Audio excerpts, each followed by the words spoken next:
کہ نبی کریم صلی اللہ علیہ وآلہ وسلم نے جویریہ رضی اللہ تعالی عنہا کو حجاب کا حکم دیا اور باقی ازواج مطہرات کی طرح ان کے لیے بھی آپ صلی اللہ علیہ وآلہ وسلم نے باری مقرر فرمائی۔ حضرت سلمان فارسی رضی اللہ تعالی عنہ نے جو یہ فرمایا ہے کہ آپ صلی اللہ علیہ وآلہ وسلم نے حضرت جویریہ رضی اللہ تعالی عنہا کو حجاب کا حکم دیا، اس بات کو سمجھنے کے لیے اس کا پس منظر سمجھنا ضروری ہے۔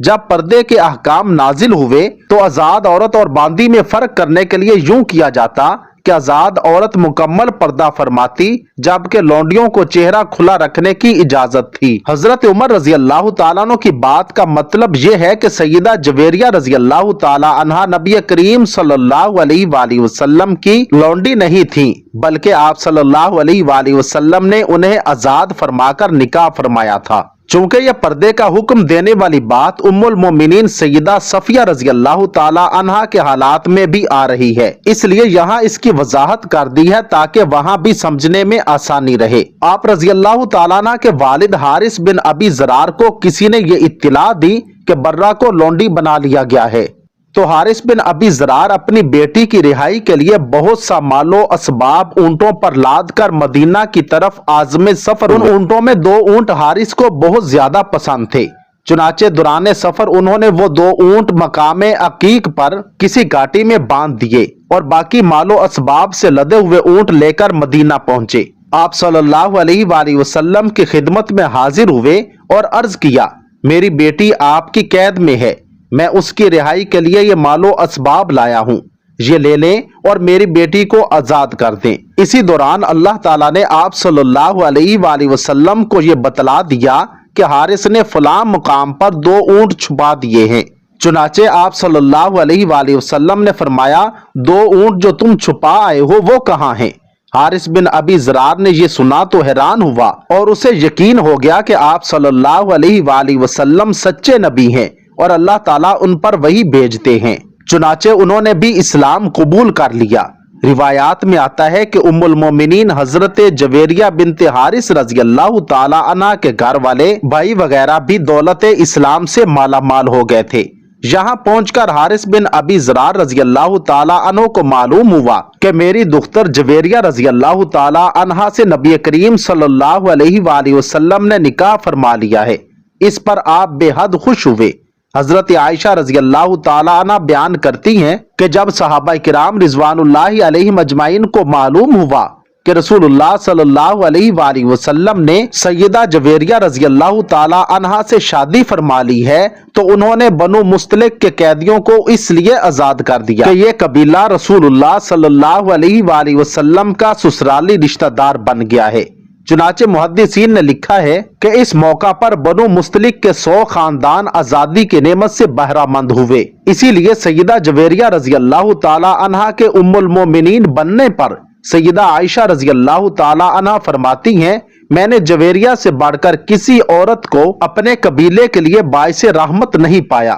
جویریہ رضی اللہ تعالیٰ عنہ کے لیے دیگر امہات المومنین کے حجروں کے متصل مسجد نبوی کے قریب ہی ایک حجرہ تعمیر کرایا گیا تھا۔